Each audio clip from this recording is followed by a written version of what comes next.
Para, mal ve hizmetlerin değiş tokuşu için kullanılan araçlardan en yaygın olanıdır. Sözlükte parça, gümüş parçası anlamındaki Farsça pareden gelen kelime genel olarak bütün ödeme araçlarını ifade eden bir genişlik kazanmıştır. Peki, Türklerin kullandığı paraları hiç merak ettiniz mi? Gelin Türk paralarının tarihsel gelişimini beraber inceleyelim. Merhaba, ben tarihçi, kişisel tarihçiniz. Avrupa Hun İmparatorluğu'nun para bastığına dair bir bilgi yoktur. Roma para birimi olan solidus'u kullandıkları biliniyor. Orta Asya'da yapılan kazılarda Göktürk Kağanlığı'nda kullanılmış paralar çıkarılmıştır. Arkeologlar tarafından Kırgızistan, Özbekistan ve Tacikistan'da yapılan kazılarda ortaya çıkarılan ve milattan sonra 576 milattan sonra 600 yıllarına ait toplam 104 madeni para, Kırgızistan'da yapılan uluslararası bir kongreden dönen Doktor Yavuz Daloğlu'nca ilk kez Bilim ve Ütopya dergisinde kamuoyuna duyurulmuştur. Sikkelerden birinde ortada kan kabartması, kenarlarda ise 3 ay yıldız bulunmaktadır. Paralardaki ay yıldız motifleri Doktor Yavuz Daloğlu'na göre ay yıldız simgesinin İslam öncesinde de Türkler tarafından kullanıldığını ispatlamıştır.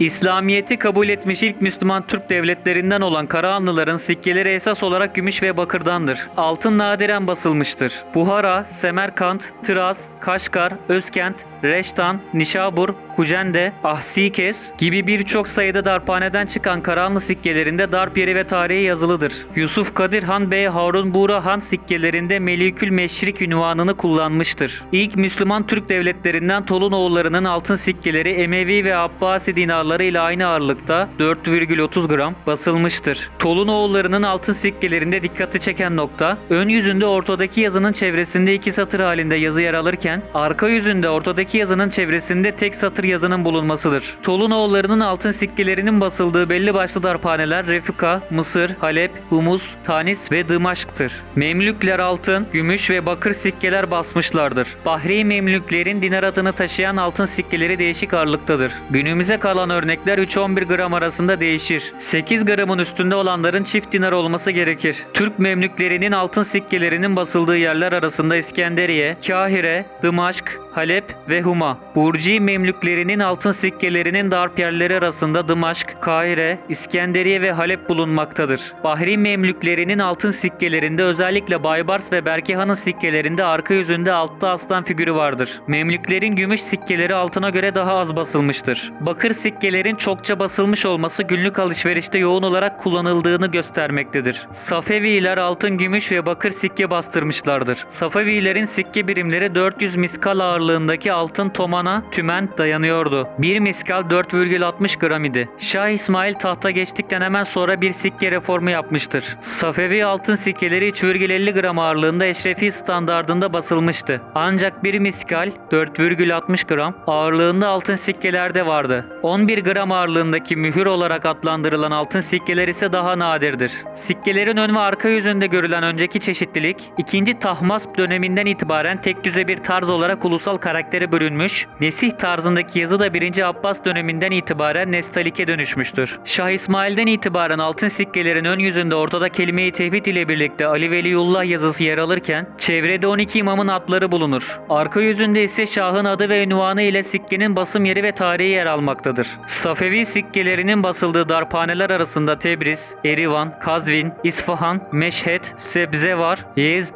Amit, Bitlis, Hısın, Mardin ve Gence vardır. Gazneliler, Samanilere tabi olduğundan ilk sikkeleri onların izniyle basılmıştı. Gaznelilerin altın sikkeleri ortaalan yazısı ve çevre yazısı itibariyle Abbasi sikkeleri tarzındadır. Gazneli Mahmud'un altın sikkelerinin arka yüzünde yer alan Yeminü't Devle ve Eminül Mille ünvanları dönemin halifesi tarafından kendisine verilmiştir. Hicri 385 miladi 995 tarihli dinarlarda hanedanın arması olan kılıç tasviri yer alır. Gaznelilerin 3,70 gram ağırlığındaki altın dinarları ile gümüş sikkeleri Gazne, Nişabur ve Herat'ta, bakır sikkeleri esas olarak Gazne'de basılmıştır. Büyük Selçuklu Devleti'nin altın sikkeleri diğer İslam devletlerinde olduğu gibi Abbasi geleneğini sürdürür. Ön ve arka yüzünde bir orta alan yazısı ve çevre yazıları. Genelde ön yüzünde çift sıra çevre yazısı yer alırken arka yüzünde tek sıra çevre yazısı bulunmaktadır. Sikkelerin ön yüzünde ortada La ilahe illallah vahdehü la şerike leh yazısını takiben dönemin Abbasi halifesinin adı ve ünvanları yer alır. İç çevre yazısı Bismillah kelimesinin ardından sikkenin darp yeri ve tarihini içerir. Dış çevredeki ikinci sıra yazı Kur'an-ı Kerim'den ayetlerdir. Er-Rum suresi 3. ve 4. ayet. Sikkelerin arka yüzünde ortada Muhammedun Resulullah yazısı ile Selçuklu Sultanı'nın adı ve ünvanları yazılıdır. Çevre yazısı yine Tevbe suresinden alınmıştır. 33. ayet. Tuğrul Bey'in sikkelerinde kınık boyunun simgeleri olan ok ve yay tasvirleri vardır. Tuğrul Bey'in ilk sikkelerinde El Emirüs Seyit ve El Emirül Ecel ünvanları yer alırken daha sonra Es Sultanül Muazzam Şahan Şahel Ecel ünvanı bulunur. Çok geçmeden bu ünvana Rüknüddin eklenmiştir. Tuğrul Bey'den sonra Selçukluların başına geçen Alparslan'ın sikkelerinde Es Sultanül Muazzam Şahan Şah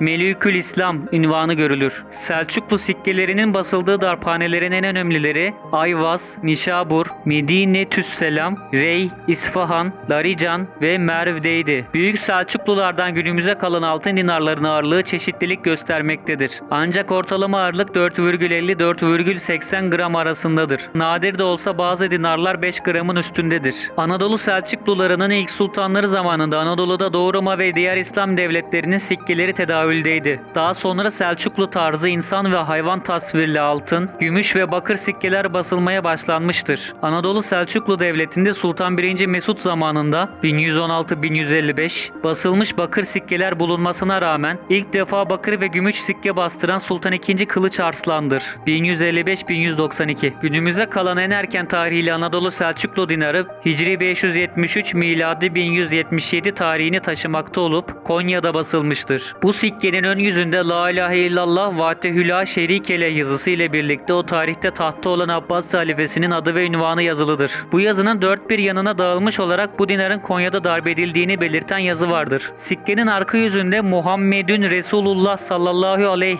yazısını takiben sultanın adı ve ünvanı bulunur. Yazının dört bir kenarında sikkenin darp tarihi yazıyla yazılıdır. Anadolu Selçuklularının altın sikkesi olan dinarın standart ağırlığı 4,81 gramdır. Ancak günümüze kalan örneklerin ağırlıkları genelde 4,35-4,45 gram civarındadır. Anadolu Selçuklularının altın sikkelerinin çoğunun Konya ve Sivas'ta basıldığı anlaşılmaktadır. Diğer darphaneler arasında Kayseri, Malatya, Musul ve Süleymanşehir bulunmaktadır. Altın Ordu Hanları ve Timurlular tarafından kullanılan gümüş sikke tenke diye bilinmekteydi. Akkoyunlular da bu birimi kullanmışlardı. 25 tenge bir eşrefi veya 2 Osmanlı akçesine eşitti. Hindistan'da Gazneli Mahmud'un fetihleri sırasında Arap dirhemlerine karşılık gelen sikkeler bastırılmış ve bunlar tenke diye anılmıştır. Delhi Sultanı İltutmuş 175 habbe 11,3 gram ağırlığında bir gümüş para tenke tula çıkarmış. Aynı ağırlıktaki altın tenke ise Nasirüddin Mahmud tarafından darp edilmiştir. Babürlü hükümdarı Ekberşah tarafından tenke bakır paraların adı oldu. 640 habbe eşittir 41,5 gram. Tenge bugün Kazakistan'ın milli para birimidir. Anadolu Selçuklularının zayıflayıp Moğol vesayeti altına girmesiyle Anadolu'da meydana gelen otorite boşluğu sırasında ve sonrasında 13. 14. yüzyıllar kurulan Türkmen beyliklerinin bastırdığı sikkeler Anadolu nümismatiğinin önemli aşamalarından birine işaret eder. Bu beyliklerden bir kısmında hükümdarlar o sırada egemen olan İran Moğolları, İlhanlılar ve Selçuklu sultanları atlarına da sikke darp etmişlerdir. Türk beyliklerinin bastırdıkları sikkeler esas olarak gümüş ve bakırdandır. Osmanlı Devleti devraldığı coğrafyada kendisinden önce hükümran olan devletlerin çıkardıkları madeni paraları sikke kullanmayı sürdürdü. İlk Osmanlı sikkesinin Osman Bey zamanında basıldığı konusu tartışmalıdır.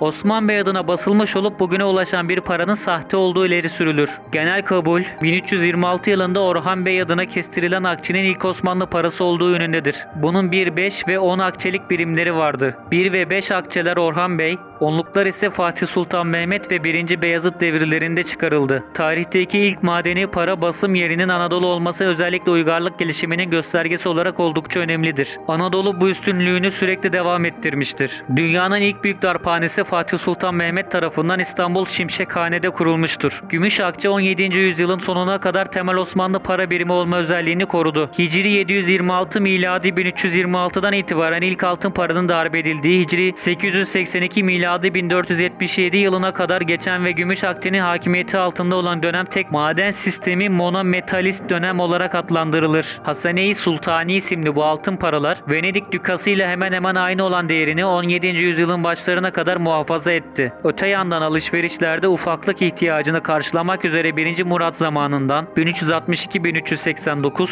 itibaren bakır paralar basılmaktaysa da devlet hazineye yapılan ödemelerde bunları kabul etmemekteydi. 2 ebatta basılan bakır paraların büyüklerinin 8'i ve küçüklerinin 24'ü bir gümüş akçeye eşitti. 1768-1774 Osmanlı-Rus Savaşı'nın ardından hazinenin sıkıntılarına çözüm bulabilmek amacıyla 1775'ten itibaren maliye tarafından uygulamaya konulan ve zaman zaman kaldırılan esham sistemi biraz daha geliştirilerek 1840'ta 8 yıl tedavül süresi olmak üzere karşılıksız olarak ilk Osmanlı kağıt parası olan kaime piyasaya sürüldü. Türkiye Cumhuriyeti'nin ilk kağıt paralarının 5 Aralık 1927'de piyasaya sürülmesi üzerine Osmanlı kaimeleri 6 ay içinde piyasadan çekildi. Cumhuriyet dönemindeki ilk kağıt paralar Türkiye'nin kendi merkez bankası henüz olmadığından 1727'de Birleşik Krallık'ta Thomas de la Rue şirketi tarafından 88.000 Britanya altınına basılmıştır. 30 Haziran 1930 tarihinde resmi gazetede 1715 sayılı Merkez Bankası Kanunu yayımlanmış. Türkiye Cumhuriyeti Merkez Bankası 3 Ekim 1931 tarihinde faaliyete geçmiştir. 1927'de harf devrimi henüz gerçekleşmediği için paraların üzerinde Latin harfleri yoktu. 1927 yılında basılan 1, 5 ve 10 lirada Atatürk'ün portresi filigranda gözükmekteydi. Diğer paralarda ise Atatürk hem filigranda hem de resim olarak gözükmektedir. İlk paraların üzerinde Osmanlı Türkçesi ve Fransızca yazılar ile dönemin Maliye Bakanı Mustafa Abdülhalik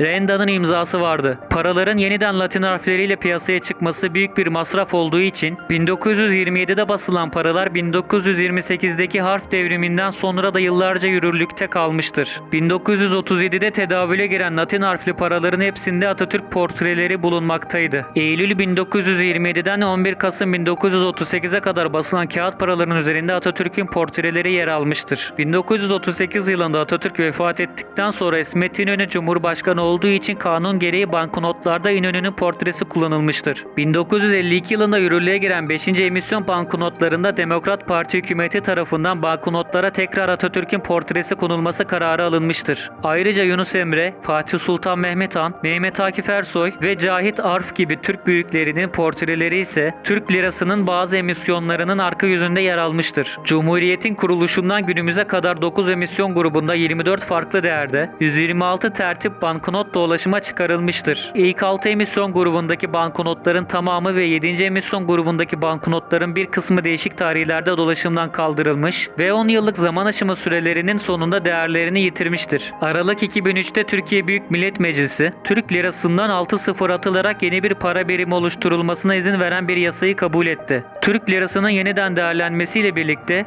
Rumen lei yine Temmuz 2005'te yeniden değerlendi. Kısa bir süre için dünyanın en az değerli para birimi oldu. Aynı zamanda hükümet 50 ve 100 değerinde 2 yeni banknot çıkardı. Ocak 2005 ile Aralık 2008 arasındaki geçiş döneminde ikinci Türk lirası resmi olarak yeni Türk lirası olarak adlandırıldı. Para birimi kodundaki Y harfi Türkçedeki yeni kelimesinden gelmekte. Resmi olarak YTL olarak kısaltılmış ve 100 yeni kuruşa bölünmüştür. Ocak 2009'dan itibaren ikinci Türk lirasından yeni ibaresi kaldırıldı. Resmi adı tekrar Türk lirası oldu ve TL olarak kısaltıldı. Mevcut banknotların tüm ön yüzlerinde Mustafa Kemal Atatürk portreleri bulunmaktadır. Türkiye Cumhuriyeti Merkez Bankası tarafından Türk lirasının itibarının perçinlenmesi ve dünyada bilinirliğinin arttırılması amacıyla 8 Eylül 2011 tarihinde TL simgesi yarışması düzenlenmiş. Yarışma sonucunda yeni simge belirlenerek 1 Mart 2012 tarihinde Başbakan Recep Tayyip Erdoğan tarafından duyurulmuştur. Tülay Lale'nin tasarımı yeni simge, yarım çıpa halindeki L harfi içine yerleştirilmiş yukarı doğru çift çizgili küçük T harfinden oluşmaktadır. Çift çizgi doğu-batı köprüsü ve istikrarı, çıpa ise yükselişi ve güveni temsil eder. Türk lirası simgesi, söylenişinin aksine para değerinin soluna konur. Abone olmayı, bildirimleri açmayı, videoyu beğenmeyi, sosyal medya hesaplarımızı takip etmeyi, bizi paylaşmayı ve Patreon'da bize destek olmayı unutmayın.